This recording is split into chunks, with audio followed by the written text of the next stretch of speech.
Ne znam kako sam mogao povrijediti najljepšu ženu koju sam ikad sreo.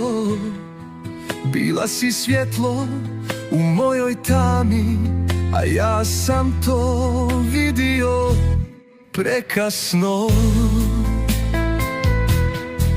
Ti si iskrena u svijetu puno maski, duša s velikim srcem koje nikad ne odustaje. Tvoja aura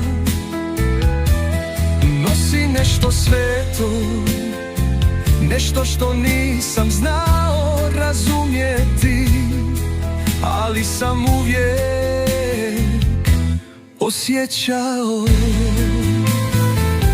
Svaki dan se boriš, bez žalbe, bez zahtjeva, i opet našem djetetu daješ sve ono što mi nikada nismo imali. Tamo gdje sam ja pao, ti si izgradila snagu. Tamo gdje sam bio prazan, ti si ljubav davila.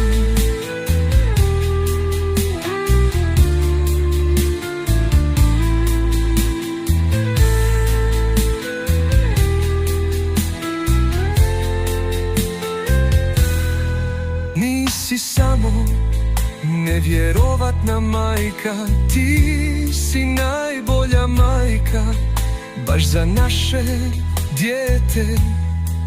I znam cijelim svojim srcem, on je siguran jer ima tebe.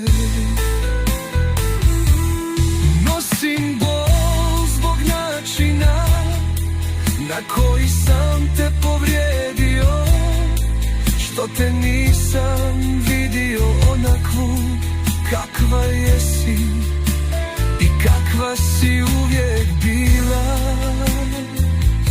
Ali nosim i zahvalnost koja je veća od svake riječi. Hvala ti što postojiš, hvala ti što si ostala, što voliš, što si jaka onda kad ja nisam bio.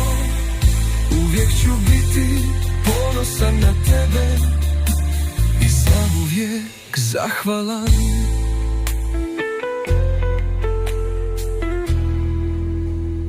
Ema, ti si svjetlo mog života.